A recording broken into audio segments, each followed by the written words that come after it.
Bienvenidos a este webinar organizado por Aziz Sankey e IntelliJuris, donde discutiremos la reciente reforma a la Ley Federal de Competencia Económica. Para ello me acompañan dos expertos en la materia a quienes tengo el placer de presentar. En primer lugar, nos acompaña Luis Alberto Aziz. Luis Alberto es socio fundador de Aziz Sankey. Sus áreas de especialización son fusiones y adquisiciones, competencia económica, derecho corporativo y arbitraje. Luis Alberto fue socio fundador de SAI Derecho y Economía y también formó parte del equipo legal durante la negociación del Tratado de Libre Comercio de América del Norte. Se graduó de la Universidad Nacional Autónoma de México y cursó maestrías en Derecho Internacional y Derecho Comunitario Europeo en las universidades de Georgetown y College of Europe.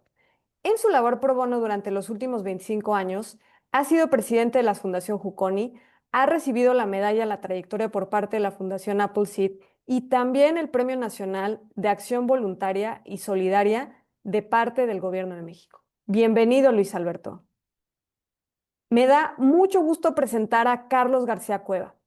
Carlos asesora a empresas nacionales e internacionales en competencia económica, regulación y análisis estratégico de mercados en Aziz Sankey.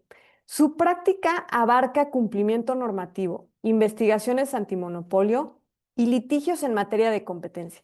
En su trayectoria en la COFESE fue líder de investigaciones clave, aplicando metodologías para detectar prácticas anticompetitivas y analizar evidencia digital. También ha representado a México en foros internacionales sobre competencia y tecnología, incluyendo el impacto de la inteligencia artificial en mercados digitales. Cuenta con maestrías en regulación por LSI, gestión pública aplicada por el TEC de Monterrey e inteligencia y seguridad internacional por King's College of London, además de licenciaturas en Derecho y Relaciones Internacionales por la UNAM y el TEC de Monterrey, respectivamente. Es profesor en el TEC de Monterrey y también ponente en foros sobre tecnología, competencia y regulación. Bienvenido, Carlos. Y bueno, pues ahora sin más preámbulo doy la palabra a nuestros ponentes. Muchas gracias. Muy buenas noches a todos. Les agradecemos muchísimo su tiempo. Vamos a ser muy puntuales empezando y muy puntuales terminando a las 8 en punto. Gracias. Estamos viviendo un momento inédito en la historia de la competencia económica.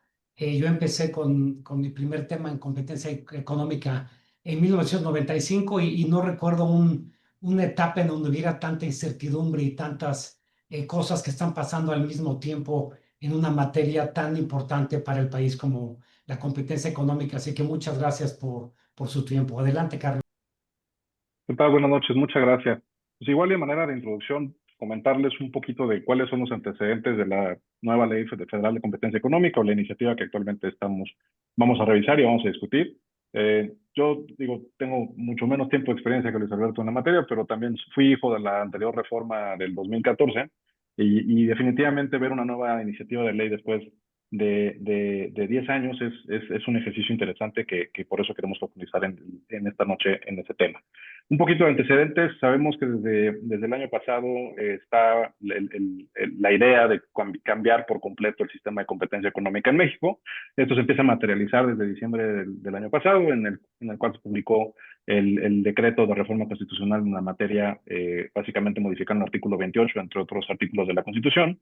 Y digamos que desde el primer trimestre del año en curso hasta la actualidad ha habido una serie de presentaciones de distintos proyectos de ley y que a la fecha sigue un poco en el proceso legislativo y que todavía tengamos una ley como tal que se haya aprobado, que se haya publicado. Sin embargo, estamos en esa parte del proceso. Nada más para hacer una distinción, en febrero del 2025 se presentó una primera iniciativa de la Ley Federal Antimonopolio y de Competencia Económica por parte del diputado Ramírez Cuellar. Esa no es la iniciativa a la cual nosotros nos vamos a referir, esa es una versión anterior que tiene algunos aspectos importantes, pero que al final no es la que presentó el Ejecutivo Federal, que ahorita está en trámite en comisiones.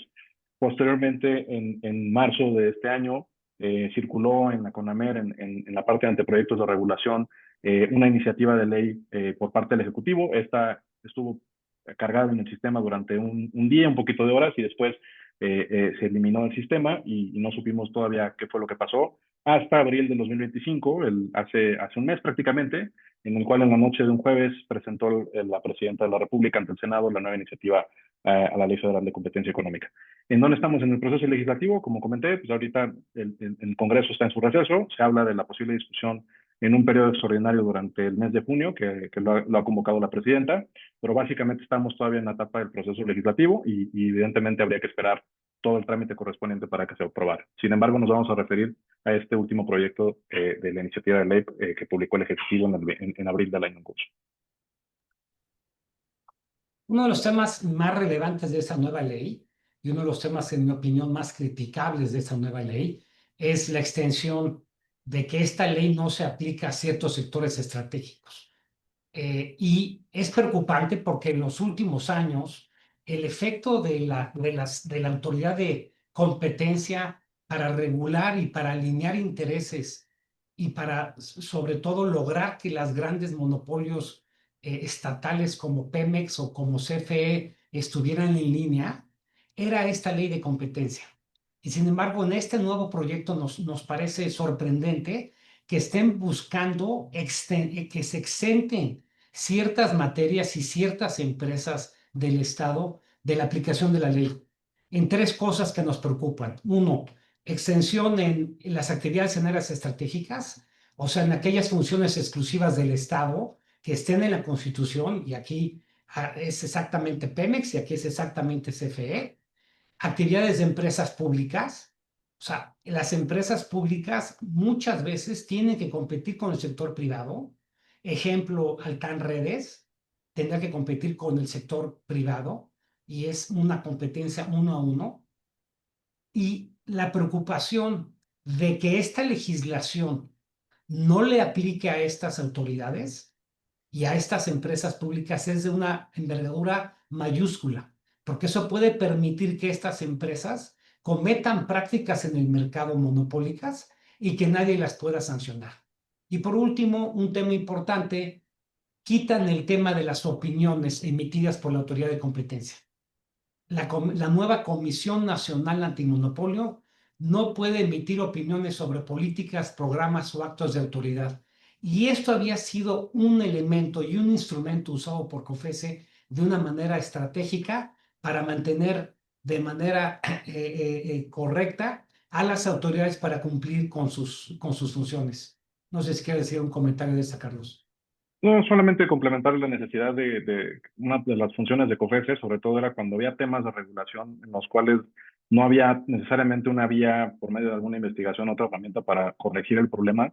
Las opiniones eran una herramienta son una herramienta muy útil para COFECE, que una agencia que no cuenta con ese mecanismo difícilmente va a poder hacer frente a barreras de tipo normativo y ese tipo de circunstancias si es que se llegan a presentar. Ahora, a manera un poco de breviario, vamos a un breve resumen de qué es lo que está cambiando en la estructura institucional en temas de competencia. Como comentaba Luis Alberto, hay temas de fondo, también hay temas de forma, y los dos están relacionados. Yo empezaría un poco dando una visión general de qué es esta nueva Comisión Nacional Antimonopolio que está plantada en la iniciativa. Es un organismo descentralizado que va a formar parte de la Secretaría de Economía de forma sectorizada. Esto es un cambio también mayúsculo comparado con el actual COFECE o el IFETEL, que son órganos constitucionales autónomos, en los cuales no necesariamente existe ninguna relación de subordinación entre un órgano autónomo y el Poder Ejecutivo. Eso cambia, la autoridad de competencia vuelve a centralizarse bajo el orden del titular del Ejecutivo Federal. Si bien en la iniciativa se habla de temas como personalidad jurídica, patrimonio propio, independencia técnica y operativa, es claro que no es lo mismo que autonomía constitucional, y esto implica que también pudiese haber cierto tipo de controles que no se tienen en el actual diseño institucional, que justamente fueron hechos para evitar que hubiese temas de injerencia o de ciclos políticos que afectaran los ciclos del regulador o de la autoridad en materia de competencia. Un segundo cambio importante es, ya no tenemos dos autoridades de competencia, la COFECE y el IFETEL. El IFT se enfocaba mucho en temas de telecomunicaciones y radiodifusión, en la autoridad de competencia en la materia, la COFECE para el resto de los mercados. Esto tuvo también sus áreas de oportunidad que también podrían ser observables, como había mercados, sobre todo mercados digitales, en los cuales de repente no quedaba claro cuál autoridad era competente en cuál, y entonces esto podría llevar incluso a litigio entre las dos. Eso actualmente se modificaría en la nueva Comisión Nacional de Monopolio. Tendríamos una sola autoridad que vería todos los sectores. Como comentaremos más adelante, eso también suena muy bien, pero el costo de hacerlo no es menor. Implica un tema de revisión institucional bastante fuerte.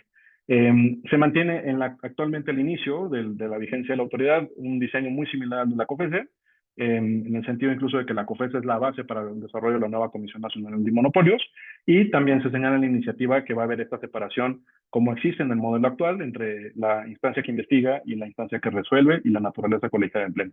Es muy importante para también mantener y dar certeza durante todos los procedimientos de investigación, sobre todo en los cuales puede haber temas sancionatorios, que hay una separación no solo en la letra, sino en la práctica y de fondo entre las dos secciones de las autoridades de competencia.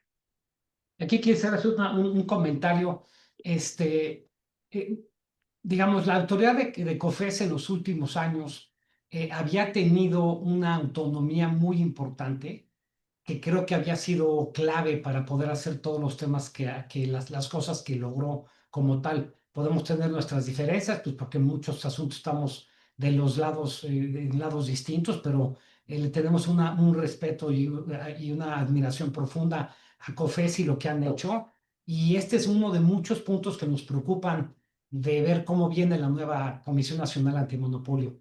El hecho de que ya no sea constitucionalmente autónoma y desde que tenga que estar sectorizado a la Secretaría de Economía, es un punto de muchos que vamos a ver a través de esta presentación, en donde sentimos que se le está quitando un poquito la autonomía y sobre todo en donde podemos estar viendo que puede haber afectación y de la política dentro de los temas de competencia económica. El siguiente tema importante es cómo viene el pleno de la Comisión Nacional Antimonopolio. Primero se va a renovar por completo el pleno de la Autoridad de Competencia, número 1. Número 2, pasa de 7 comisionados a 5 comisionados y son por 7 años no renovables.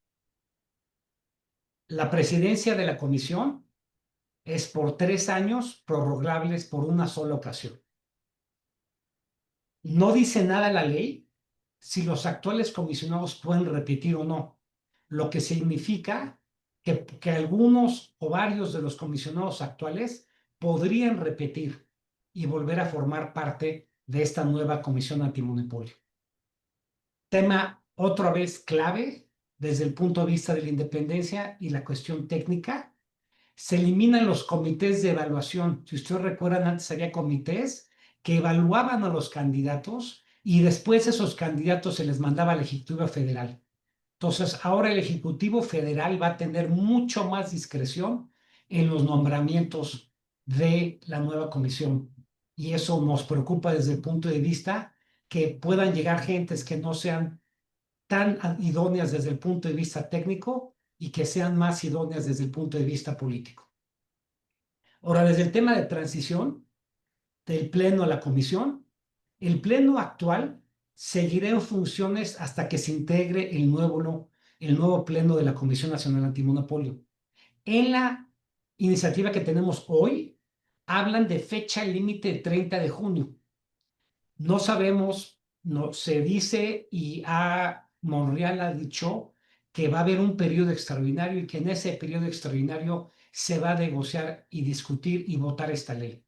Pero no sabemos si esta fecha se va a mover o se va a quedar como 30 de junio. Entonces, esa es una gran incógnita. Y los nombramientos de los 5 comisionados van a estar escalonados, como cuando arrancó la nueva COFESE, en donde cada año a partir del 28 se va a ir renovando un comisionado, de tal suerte que en el 2032 se va a nombrar al último comisionado. Correcto. Respecto a la autoridad investigadora, que es esta instancia que se preserva en la iniciativa, básicamente siendo reflejo de la actual autoridad investigadora de la COFESE, sí hay continuidad operativa en la iniciativa. De alguna forma, sí hay un área que es toral, y no digo que no sean importantes el resto de las áreas de la autoridad de competencia, por supuesto que lo son, el área de concentraciones, el área de secretaría técnica, que también tramitan muchos procedimientos, La autoridad investigadora es la que explícitamente se mantiene como tal en la iniciativa. Su titular se mantendría en funciones hasta el 1 de septiembre de 2025. El titular de COFESE pasaría automáticamente a ser el titular de la autoridad investigadora de la Comisión Nacional Antimonopolio hasta ese momento. Y también la estructura orgánica se mantiene al momento de forma muy similar. Este tema de la estructura orgánica creo que es importante también resaltar que en la medida en la que se vayan incorporando temas relacionados con el sector de telecomunicaciones y radiodifusión, que son sectores que COFESE no ha manejado durante toda su existencia, sí lo manejó la anterior CFC, pero no la COFESE, seguramente va a haber ajustes importantes en la estructura, sobre todo derivado de las figuras de regulación y temas específicos que aplican esos mercados, y no necesariamente la autoridad en ese momento está diseñado para eso. En términos de las investigaciones en curso, es importante señalar que en la iniciativa se establece un periodo en el cual se suspenderán los plazos, que básicamente es desde el momento en el que se publica la iniciativa hasta que quede integrado el nuevo pleno de la comisión, al día siguiente que quede integrado el nuevo pleno de la Comisión Nacional Antimonopolios.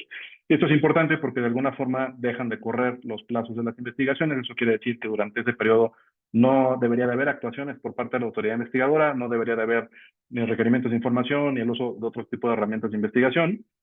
No dice nada la iniciativa respecto a las cosas que están fuera del periodo de investigación, cosas que ya están, digamos, en las etapas que siguen después de ese periodo, como los procedimientos seguidos en forma de juicio y cosas por el estilo, ni tampoco dice nada de concentraciones, por lo cual inferimos nosotros que eso se va a seguir tramitando normalmente sin suspensión de plazos, sujeto a lo que vaya a pasar en la iniciativa de ahorita que se retome. Y digo, sin querer sonar reiterativo, pero sí, justamente las capacidades en temas de telecomunicaciones y radiodifusión son de las cosas que el actual diseño estructural de la autoridad investigadora va a tener que trabajar. Como está estructurada, tenemos un área que se encarga de prácticas monopólicas absolutas, otra que se encarga de investigaciones de mercado, que son prácticas relativas a concentraciones ilícitas, y otra que se encarga de temas de barreras a la competencia e insumos esenciales, apoyadas de otras direcciones generales que también participan en la investigación, pero no hay expresamente un área que se dedique al 100% a ver temas de telecomunicaciones, por lo cual en un principio lo más seguro es que esta responsabilidad se tenga que difundir, se tenga que repartir entre los varios participantes, entre las varias áreas que existen. No sé, Luis Alberto, si quieres agregar. Sí, vale la pena recordar que cuando se hizo esta separación entre COFESE y el IFT y se separó toda la parte de Telecom, a ojo de buen cubero, entre 80 y 85% del trabajo de COFESE en esa época, o de COFECO en esa época, era Telecom. Es decir, Telecom es un monstruo impresionante, entonces va a ser un reto muy importante tratar de volver a tomarlo, volver a asumirlo como reto, y la gran pregunta es si el gobierno va a estar dispuesto a darle los recursos necesarios para que haya los elementos y la gente profesional que se necesita para poder ver todas las áreas de competencia más Telecom. Y ahí es donde depende mucho de la voluntad política si vamos a poder lograr tener una autoridad de competencia con suficientes recursos para que pueda hacer correctamente su trabajo como lo ha hecho hasta el día de hoy. ¿Qué otros temas son importantes en todos estos cambios institucionales? La primera pregunta es ¿cuándo entra en vigor la nueva ley? La nueva ley entra en vigor al día siguiente de su publicación en el Diario Oficial. Sin embargo, se extingue COFESE al integrarse el pleno de la Comisión Nacional Antimonopolio, lo cual es muy probable que tengamos un pleno actual con una ley nueva. Es muy probable que hagamos esa combinación, lo cual va a ser muy interesante. Entonces aquí va a ser bien interesante saber cómo van a lograr hacer que tengas esta nueva combinación del nuevo pleno, pero con la nueva ley, otra vez el viejo pleno, pero con la nueva ley. Este va a ser un tema muy, muy padre. La otra es que la normativa de COFESE, porque hay muchísima normativa alrededor, seguiría aplicando de forma supletoria hasta la emisión del nuevo estatuto orgánico y el reglamento de la Comisión Nacional Antimonopolio. Y se están dando un plazo de 180 días hábiles para lograrlo. Entonces vas a tener probablemente un pleno nuevo con una ley nueva, pero con las regulaciones anteriores, con todo lo que eso puede conllevar, porque seguramente va a haber discrepancias entre la nueva ley y las normativas, y eso va a ser un tema muy interesante a discutir y verlo, cómo aplicarlo en el día a día. Y en el tema institucional, todo lo que son los recursos humanos, materiales y financieros de COFES y del IFT van a ser transferidos a esta nueva autoridad de competencia. Sin embargo, sí tengo yo una duda muy fundada de que si el argumento del gobierno para desaparecer estos nuevos órganos, los órganos actuales y crear unos nuevos, era que un tema que había un dispendio muy importante de dinero, pues sería raro que le fueran a dar a estos órganos el mismo presupuesto que tenían los anteriores, dado que ese fue el argumento para desaparecerlos. Entonces es probable que tengamos a las mismas autoridades con el mismo trabajo, pero con menos recursos, y eso sí nos preocupa mucho a nosotros en el sector privado. Sí, yo agregaría que el principal activo de la autoridad de competencia es la gente que tiene y el capital técnico y humano que tiene. Y sin duda, el momento, ahorita que hablemos un poco más adelante de cómo se reducen plazos en procedimientos sustantivos, esto también impacta y va a impactar significativamente a la carga de trabajo que vaya a tener la nueva autoridad, por lo cual la necesidad de dotarle de recursos para que sea funcional es muy clara y muy manifiesta. Y evidentemente el proceso de reorganización institucional, como ven, más 180 días hábiles posteriores a que entre en vigor la ley y que esté instrumentado el Pleno, no va a ser necesariamente sencillo, lo cual implica tal vez que para el 2026 estemos hablando de una estructura muy distinta a la que se conoce de la autoridad de competencia de la actualidad, con su propiedad, con su propia ingeniería organizacional en su momento. Para entrar un poco en temas de fondo, vamos a platicarles brevemente qué es lo que cambia, en nuestra opinión, respecto a las investigaciones en materia de competencia económica. Y quizá el primer punto que vamos a abordar, los tres tipos de conductas anticompetitivas que prevé la Ley Federal de Competencia Económica actual, que también se mantienen en la nueva iniciativa, con algunos cambios que vamos brevemente a comentar a continuación. En el caso de barreras a la competencia, que ese es un tipo de procedimiento que también existe en la ley, no detectamos que haya mayores cambios, salvo en temas de cambios de plazos, pero digamos que las que vimos que hay cambios de fondos son estas que vamos a platicarles brevemente. En el caso de las prácticas monopólicas absolutas, el artículo 53 de la ley básicamente es muy similar al que tenemos en la ley actual, pero existe un cambio que ha sido incluso discutido en varios medios de comunicación, en varios artículos periodísticos, y también nosotros lo hemos planteado en nuestras notas de análisis, que es hablar de competidores potenciales en el caso de las prácticas monopólicas absolutas. Las prácticas monopólicas absolutas, como es sabido, se requiere de un componente clave para decir que estamos ante un posible acuerdo entre competidores, y es que sean competidores. Pero no pueden ser competidores en supuestos que no sean actuales, es decir, tienen que tener la naturaleza de ser competidores entre sí para que realmente se pueda hablar de que puede existir una posible colusión. Si pudieran llegar a ser competidores en el futuro, ese es un factor que en nuestra opinión es indeterminado y que depende de una serie de factores adicionales que no necesariamente son la situación presente del mercado entre competidores. Al hablar de este concepto de competidores potenciales, que existe para incluso en la aplicación de otro tipo de prácticas, como son las prácticas relativas en Europa, por ejemplo, sí se utiliza el criterio de competidores potenciales y también en Estados Unidos. Eso es un criterio que se está importando, buscando importar a este tipo de prácticas, y que nosotros vemos que es riesgoso, porque puede llevar a interpretaciones que de alguna forma estén sesgadas de no tomar en cuenta las dinámicas actuales del mercado. Es decir, ¿qué pasa si una empresa no quiere entrar al mercado? ¿Eso la hace que se esté absteniendo de competir, o simplemente es parte de una estrategia de negocios que dice, ¿sabes qué? A mí no me interesa en este momento competir en este mercado, con independencia de que yo tenga la capacidad de competir o que pueda tener un costo relativamente bajo de ingresar al mercado? Es decir, hay muchas explicaciones, y el estándar que existe en México de las prácticas monopólicas absolutas en el Poder Judicial es un estándar muy claro que habla de competidores entre sí, y para eso se tiene que materializar la colusión en el primer momento, que es en el que se está analizando, que es el presente o el pasado, no en el futuro indeterminado. No sé, Luis Alberto, si de las prácticas monopólicas absolutas tengas algún comentario. No. Perfecto. Sigo. De las prácticas monopólicas relativas, en la iniciativa de ley en las dos versiones anteriores, había un tema no está en la nueva iniciativa y es importante establecer lo que es el tema de las prácticas explotativas. No le voy a dar mucho fondo a esa parte porque no está en la iniciativa, pero era un tipo de práctica que en México no se ha tipificado nunca en la norma en competencia. Nos preocupaba porque el concepto de explotativo es un concepto también indeterminado y subjetivo que se puede utilizar en temas de protección al consumidor y otras cosas, pero no necesariamente en competencia. No viene en la nueva iniciativa, entonces digamos que en ese lado ahorita no nos vamos a meter mucho a fondo, pero sí era una cosa que nos preocupaba mucho desde este lado del juego al momento de que la vimos por ahí. Sin embargo, ¿qué es lo que se mantiene? Se incluye un nuevo objeto o efecto, que es limitar la capacidad de competir de otros agentes económicos. Tradicionalmente, el concepto de la relativa en México está acompañado de presupuestos, que quien lo haga tenga poder sustancial en un mercado relevante y que tenga, digamos, que un efecto exclusionario o que desplace a un posible competidor. Esta idea de limitar la capacidad de competir de otros agentes económicos, si nosotros vemos como está la ley actual, es un concepto que se aplica en el artículo 3º, fracción cuarta, al definir las barreras a la competencia. Entonces, un poco sui generis, que hablemos de utilizar un concepto que viene de barreras a la competencia como un efecto de una práctica monopólica relativa. En nuestra opinión, tal vez hablar de este nuevo objeto de efecto es un poco innecesario, derivado de qué forma no necesariamente estamos hablando de un efecto, sino en realidad estamos hablando de una práctica, que es limitar que un tercero pueda competir y posiblemente puede estar cubierto por el marco normativo que existe.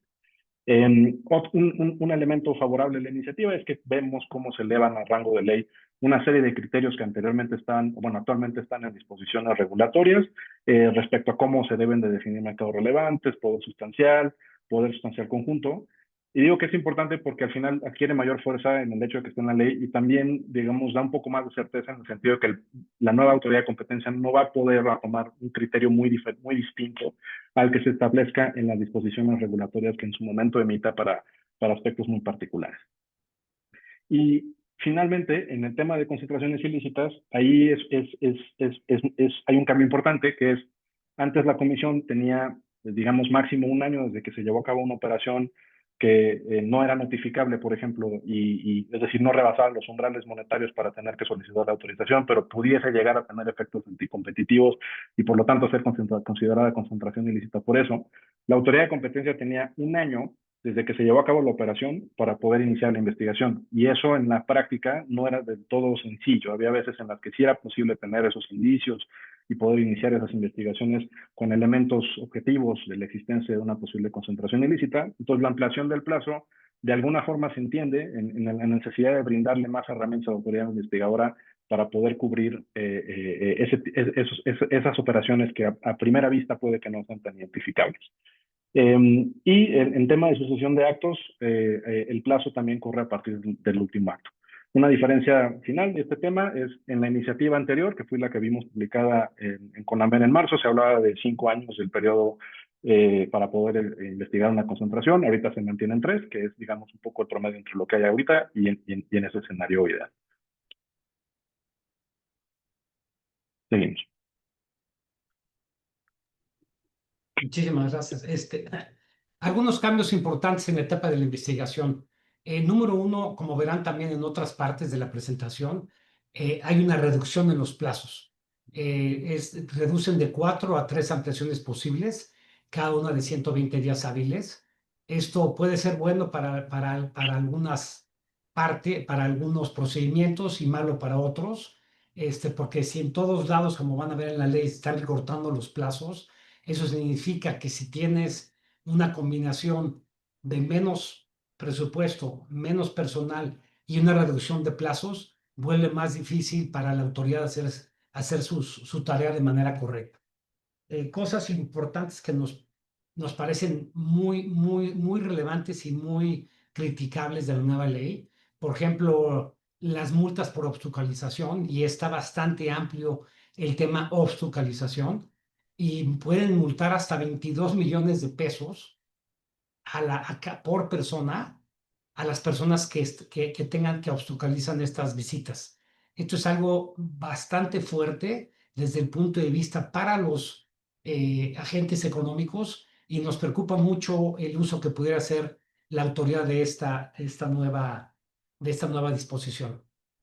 También vemos, y ahorita voy a dejar que Carlos platique, que es experto en estos temas, pero cuando te eches esos siguientes 2, Carlos, tú. Sí, claro. Por un lado, también la iniciativa plantea la posibilidad de que se puedan realizar encuestas para poderse llegar a información. Este es un tema que en la práctica me parece que hace sentido, derivado de que durante mucho tiempo la COFESE ha hecho encuestas, pero difícilmente estas pueden tener un estándar probatorio adecuado. Lo importante va a ser no que se establezca esta posibilidad en la ley, sino que se definan en disposiciones elementos para decir que las encuestas tienen suficiente robustez metodológica y pueden ser suficientemente consideradas como prueba. Respecto al segundo punto, en temas, en la iniciativa hay varios artículos, en el 12, fracción tercera, en el 73, en el 75, no, perdón, en el 75, no, 73, en donde se habla de la posibilidad de que la autoridad investigadora podrá recolectar datos utilizando cualquier herramienta para llegarse a la información. Durante muchos años, es decir, durante los últimos 10 años, la autoridad investigadora ha utilizado varias herramientas de investigación, pero que están acotadas en la ley, ¿no? Se habla de requerimientos de información, solicitudes de información, autoridades públicas, comparecencias, visitas de inspección y visitas de verificación. Visitas de verificación siendo un equivalente a un cateo, aunque realizado por la autoridad de competencia, en donde tiene esta facultad de copiar todo lo que se encuentra en las oficinas que están visitadas, con independencia de que sean equipos de cómputo, con independencia de que sean documentos físicos, USBs y dispositivos. Esta es una práctica que la COFESE se volvió muy buena durante los últimos 10 años y que es una herramienta en donde obtiene evidencia de las posibles conductas que está investigando. Mi opinión, nuestra opinión muy particular es que esos instrumentos de investigación están definidos en la ley y están también autocontenidos en la misma ley y existen criterios judiciales que orientan el uso de esos instrumentos. Por lo cual, hablar de un criterio más amplio, de que puedes recolectar datos utilizando cualquier herramienta, nos parece que puede también prestarse una interpretación, por un lado, amplia, también ambigua y también riesgosa, en el sentido de que pensar en algún otro tipo de instrumento con la tecnología que hay disponible en la actualidad, o irse más allá de las reglas que ya están probadas y que están establecidas en la ley y ante el Poder Judicial de la Federación, puede ser peligroso. Entonces, quizá aquí un riesgo que detectamos es justamente eso. Si las herramientas que existen han permitido que se copien información digital, como es el caso de las visitas de verificación, con independencia del formato en el que esté, en realidad no creemos que exista una necesidad de tener una facultad tan amplia como poder llegar a esa información de cualquier fuente, de cualquier forma. Y en relación con los programas de inmunidad, la nueva ley menciona que el beneficio total solo se va a conceder antes del inicio de la investigación. Y dice, si la solicitud se presenta después del inicio, solo se accederá a beneficios parciales, pero no queda claro si el beneficio total incluye inmunidad penal o frente a sanciones de inhabilitación. Creemos que esto será muy importante tenerlo claro porque ese ha sido un programa estrella de COFESE. Y creemos que aquí, entre mayor libertad tuviera COFESE de dar los mayores incentivos posibles durante cualquier etapa del procedimiento a los particulares, va a hacer que los particulares estén más proclives a entrar. Si empiezan a cortar esos beneficios y a cortar los plazos para esos beneficios, creemos que le puede afectar al programa y por lo tanto le va a afectar a las funciones de fiscalización de COFESE, ¿no? Y en el tema de la dispensa o reducción de multas, lo que dice es que si es antes de la segunda ampliación del periodo de investigación, puede obtenerse el 100% del beneficio. Si se presenta después y hasta integrar el expediente, se puede reducir al 50%. Y vuelvo a lo mismo, creo que lo que están tratando de hacer es incitar a que a los particulares vayan lo más rápido posible, pero tal vez si no hay la claridad exacta de lo que se puede y lo que no se puede dañar mucho a este programa. Ahora, en relación con los principales cambios seguidos en forma de juicio, nos parece un plazo muy reducido, es reducción a 10 días para que el Pleno ordene el emplazamiento o el cierre de expedientes de investigación. Creemos que es un error, es un plazo muy, muy corto y creemos que aquí deberían de dejarlo en los plazos actuales que son más amplios. 2, se incorpora una audiencia oral final ante el Pleno, pero se elimina el plazo de 10 días para solicitarla. Y en la resolución también nos preocupa que se reduce de 40 a 30 días contados desde la integración del expediente. Y parecería que deberíamos estar felices de este lado que están recortando plazos, pero no necesariamente, porque creemos que los plazos hay veces que son necesarios para poder hacer las cosas bien. Y la combinación, repito, de menos recursos, menos personal y plazos más cortos puede provocar que la COFESE no haga o la nueva Comisión Nacional Antimonopolio no haga la labor de la manera tan profesional como la han hecho hasta hoy. Pues vamos a platicarles un poco sobre qué es lo que ha cambiado o qué es lo que está cambiando en concentraciones, que esto haría eco de lo que comentaba ahorita Luis Alberto y lo que les hemos dicho de que hay menos plazos y hay probablemente menos recursos y va a haber más trabajo, va a haber todo el sector de telecomunicaciones. Eso no nada más impacta en temas de investigaciones, pero también en el tema de concentraciones. Algo que se detectó desde la primera iniciativa que presentó el diputado Ramírez Cuellar es una tendencia hacia la reducción de los umbrales para notificar las concentraciones, que de alguna forma eso parte de una lógica quizá de tener un poquito más de control sobre las fusiones y adquisiciones que se den en el mercado mexicano, un poco más, tal vez hay un tema ahí de agenda de política económica alineada a este tipo de elementos del gobierno en turno. Y adicionalmente a eso, pues también vemos un menor plazo. El plazo para resolver concentraciones se reduce a 130 días y en términos de los umbrales vemos que hay reducciones en el caso de las operaciones cuyo valor de venta sea, en vez de ser de 2.000 millones, baja a 1.810 millones. En el tema de adquisición de activos o acciones, también vemos que baja el porcentaje de acumulación de activos del 35 al 30%. Y en el caso de aquellas operaciones que tengan que ver con la acumulación de activos de empresas cuyos ventas anuales o activos en México importen un monto, también vemos una reducción sensible de estos umbrales. Básicamente la idea no es tanto decir, oye, pues que bueno, la COFESE va a tener más trabajo y por lo tanto, pues eso es bueno para supervisar las concentraciones. En realidad, no, hay que interpretar esto dentro del contexto en el cual están dando esta serie de cambios. Pues son cambios que no tienen que ver necesariamente con un simple cambio de maquillaje, con un cambio de logotipo, no, tiene que ver con cambios ya en la estructura, en el tiempo de trámite, en el tiempo de resolución, con un pleno que tiene mucho menos tiempo también para determinar cosas y con plazos más ajustados. Nuestra anticipación es que sí, efectivamente va a haber mucho trabajo, pero también eso implica que la autoridad puede llegar a tener problemas, tener cuellos de botella o incluso a ser no tan eficiente como es la actual COFESE.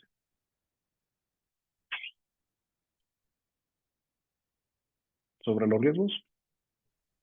Sí, un tema que nos importa mucho a nosotros y que hemos estado empujando mucho porque creemos que es importante para las empresas es el tema del privilegio abogado-cliente.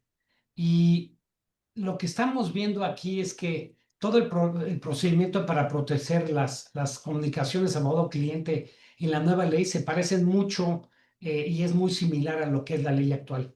Sin embargo, aquí claramente lo que dice es que se limita la protección solo a los abogados en la relación laboral con la empresa asesorada. Es decir, se excluye a los abogados internos. Eso nos preocupa por muchas razones. En el marco constitucional, nosotros no vemos una distinción entre internos y externos para efectos de secreto profesional.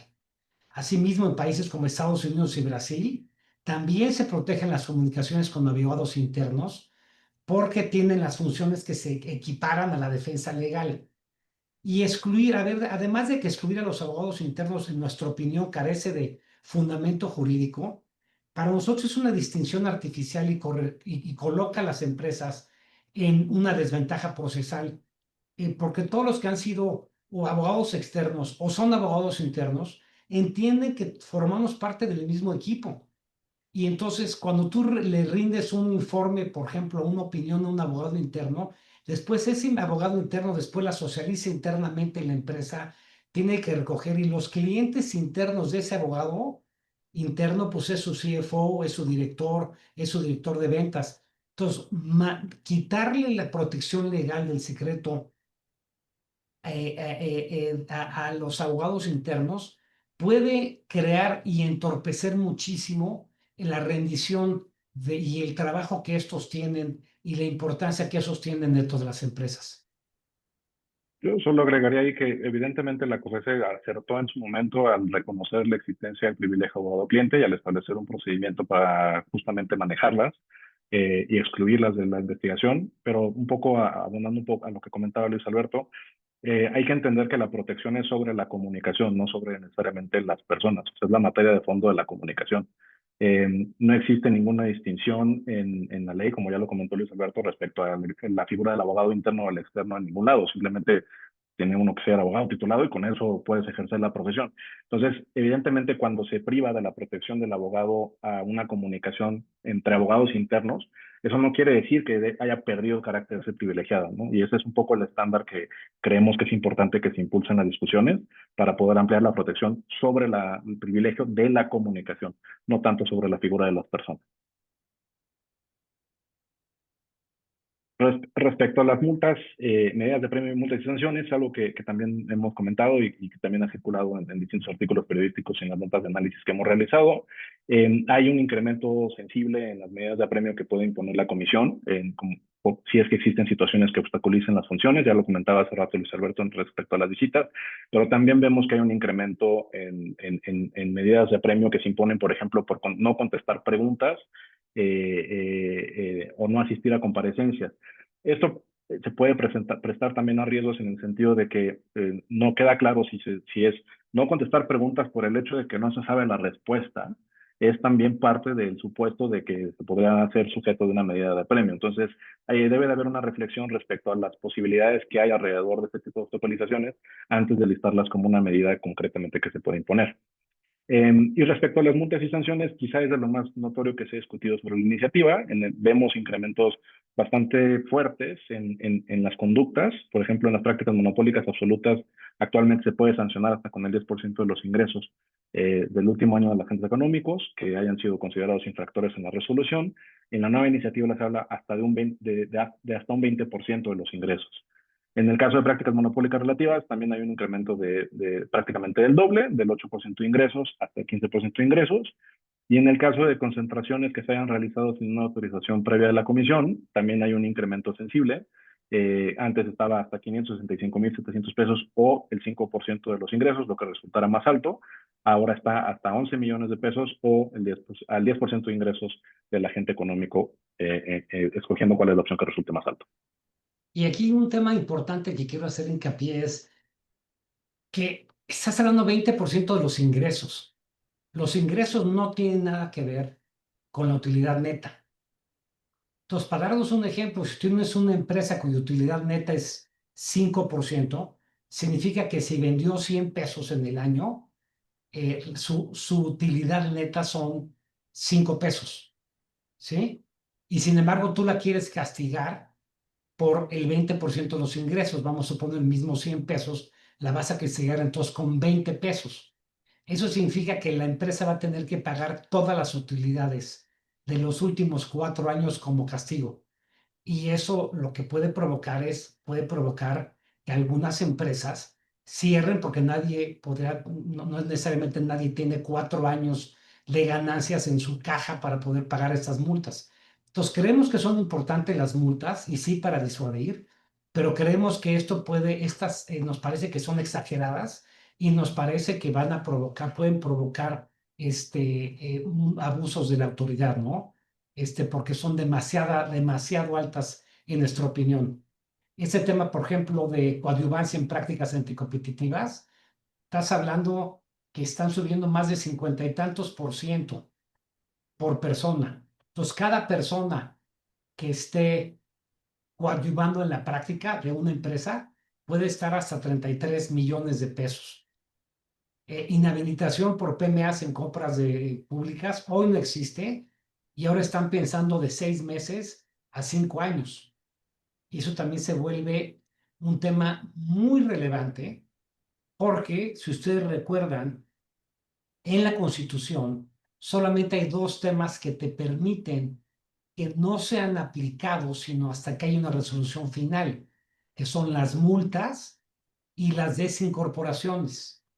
Pero eso significa que tú podrías, en un procedimiento ante COFECE, inhabilitar a todos los directores de una empresa y esos directores podrán ampararse y, sin embargo, lo más probable es que no les den la suspensión y entonces tengas a una empresa que tenga que correr a todos sus directores y después, 4 años después, ganan el juicio y sin embargo ya tuviste que desmantelar todo tu equipo directivo.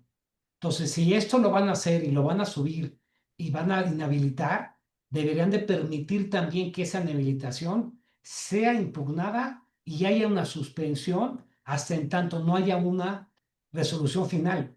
Porque al final de lo que estás hablando no es solamente de un empleado de una empresa, sino también estás hablando de la manera en cómo ese empleado subsiste.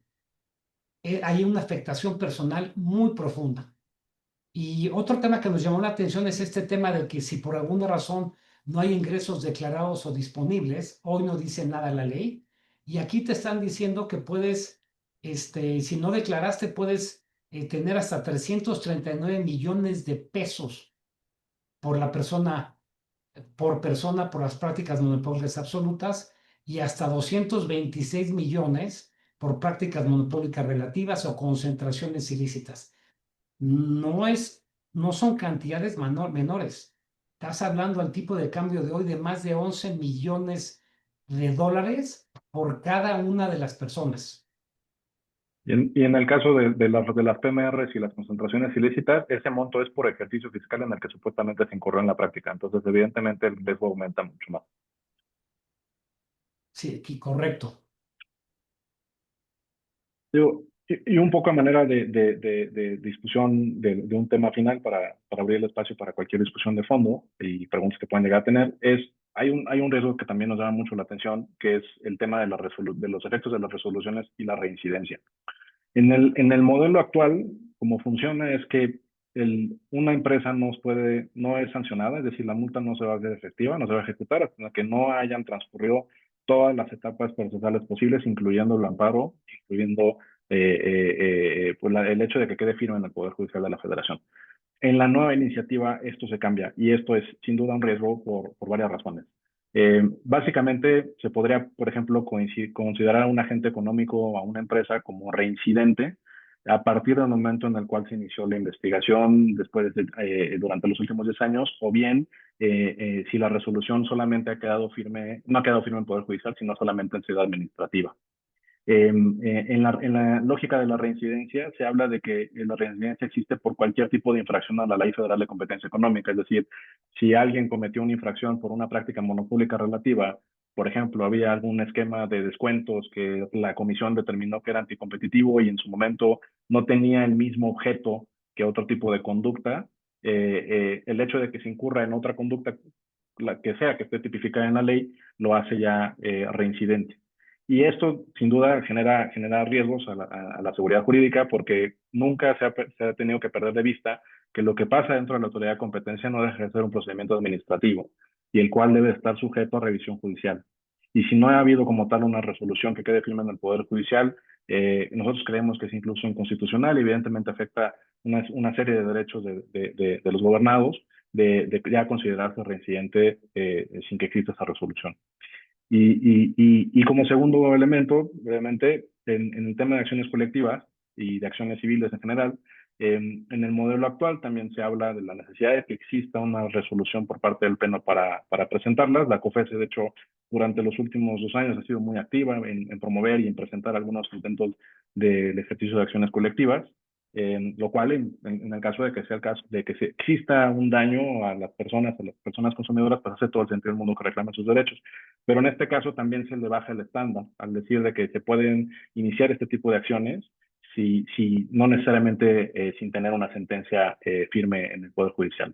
Y eso, en nuestra opinión, debilita la seguridad jurídica y el debido proceso y también abre la puerta a litigios paralelos basados en actos que no necesariamente han sido definitivos. O sea, existe la posibilidad de que se caiga, por ejemplo, una resolución del Pleno sobre una conducta en el Poder Judicial y que en el otro procedimiento relacionado con el ejercicio de algún tipo de acción siga vigente. No es descabellado pensar que puede funcionar así, un poco en cómo quedó el diseño o cómo está planteándose el diseño de la iniciativa. No sé, Luis Alberto, si después tengas algún punto adicional. No, simplemente que me parece peligrosísimo este tema. Me parece peligroso porque creo que la mayoría de las autoridades en este país no se considera una resolución firme, sino hasta que realmente sea firme, es decir, terminando el poder de pasar por el Poder Judicial. Y me parece que esto puede ser una, una puerta para un abuso brutal de la autoridad. Y ahora sí estamos listos, jóvenes. Quien quiera hacer preguntas, respuestas, tenemos todavía 10 minutos para responder a sus preguntas. Si quieren ponerlas en el chat, bienvenidos, o lo que diga la moderadora. Sí, si quieren, mientras nuestra audiencia nos hace algunas preguntas, a mí me gustaría si nos pueden compartir sus reflexiones finales o con qué mensaje les gustaría dejar a nuestra audiencia en relación con esta iniciativa. No sé si, Carlos, empezamos contigo. Sí, claro. Digo, yo creo que la comisión y el sistema actual de competencia es mejorable y es perfectible. Ha habido aciertos y ha habido errores, pero pensar en cosas como una posible captura por parte del poder político regulador de la autoridad de competencia me parece sumamente riesgosa. Me parece también sumamente riesgosa que se baje en el estándar de protección que existe a nivel constitucional para poder ejecutar e implementar cierto tipo de acciones punitivas. Y también me parece como un punto de riesgo todo que el proceso, digamos, que de transformación de la autoridad actual a la nueva comisión no se haya hablado como de cuál va a ser, cuáles van los pasos para que esto sea funcional. Entonces yo diría, esos 3 puntos creo que son a los que yo personalmente le pondré mucha atención y sin duda, necesitamos una autoridad técnica que no sea politizada y que nos dé certeza a todo lo que tenemos que ver con el sistema de competencia en México. Luis Alberto. Un solo mensaje para los abogados y para las empresas. Si esta ley pasa como le están planteando, the name of the game va a ser prevenir, prevenir, prevenir. Necesitamos estar adelantándonos, haciendo análisis, buscando dónde están las fallas de las empresas para evitar que cuando llegue COFECE sigamos haciendo prácticas. Se puede volver muy oneroso desde el punto de vista para los negocios, entrar en un procedimiento con estas multas, con estas sanciones y con estas facultades que tiene COFECE. Entonces yo los invitaría a que si esta ley pasa, busquemos y empecemos a hacer programas de prevención en cada una de sus empresas. Muchas gracias. Igual ahí destacar un puntito adicional. La nueva ley, Claro. algo que no comentamos, prevé la posibilidad de que se puedan tener programas de cumplimiento certificados. Eso es un acierto y sin duda falta ver cómo van a venir esas reglas, pero abona a que existe una cultura de prevención, como ya lo comentó Luis Alberto. Entonces, esa es también una oportunidad para que no solamente queden con el mensaje de que venimos a cry wolf, sino que también hay oportunidades. Claro. Ahí hay Y, y una un- pregunta que dice que existe alguna fecha para que se extinga el actual COFECE. Si la legislación pasa como está Tocayo, sería 30 de junio cuando se extinguiría el pleno de la COFECE actual y entraría en vigor el pleno de la Comisión Nacional Antimonopolio. de acuerdo. Y una pregunta para ustedes. Desde el lado de las empresas o el sector privado, ¿qué pueden ellos hacer o qué medidas ustedes están aconsejando a sus clientes, viendo cómo viene la iniciativa? O sea, ¿hay algo que ya puedan empezar a dar asesoría o todavía están esperando para ver cómo pasa la iniciativa y cómo se dan las cosas? No, sí estamos hablando con nuestros clientes con elementos y con programas de prevención.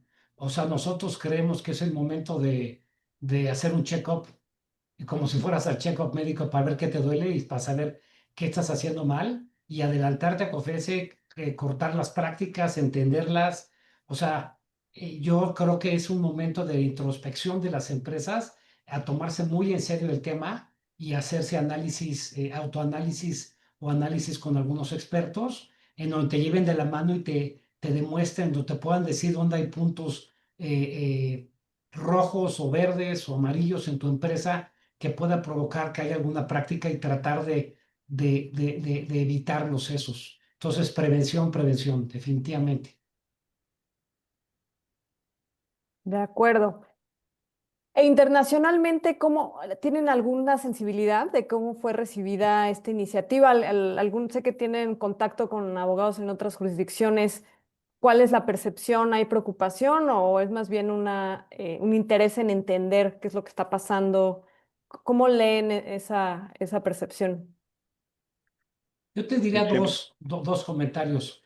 Yo creo que el entorno internacional está preocupado que se ve desde afuera que estamos perdiendo independencia, autonomía y muy probablemente el área, el tecnicismo que hoy tenemos.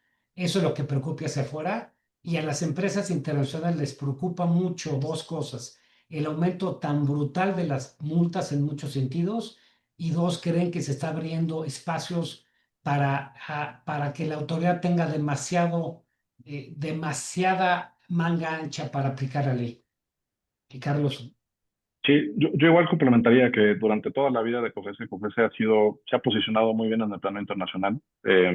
La presidenta Andrea Marván actualmente es la presidenta de la Red Internacional de Competencia Económica, donde Luis Alberto estuvo por allá en ese momento tan importante para la competencia económica en México. A mí me parece que COFESE de alguna forma ha buscado tener relaciones y construir puentes e interactuar y definir incluso estándares técnicos que aplican a nivel internacional, sobre todo en América Latina. Entonces veo, por ejemplo, ha habido, y en mi experiencia hay muchísima interacción con autoridades de competencia, y veo que alguien ahí del Perú, muchos saludos, con el INDECOPI, que se trabajó con Coprocom, que se trabajó con el FNE, se trabajó con el CADE, con todas las autoridades de competencia en la región. Entonces un cambio de esta envergadura en la autoridad de competencia mexicana, no quiero decir que aquí se marque la pauta, no, ni mucho menos, pero sí viene a modificar un poco cuáles han sido las relaciones de cooperación técnica y un poco de establecimiento de estándares en una región en la que se había avanzado mucho durante los últimos 10 años. Entonces yo diría que eso también puede llegar a tener ciertas implicaciones. Entendido, ¿no? Pues clarísimo. Pues muy bien, pues creo que muchísimas gracias. La verdad es que mucha información muy importante que pensar.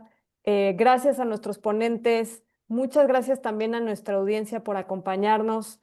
Espero que hayan disfrutado de esta conversación y pues que tengan muy buenas noches.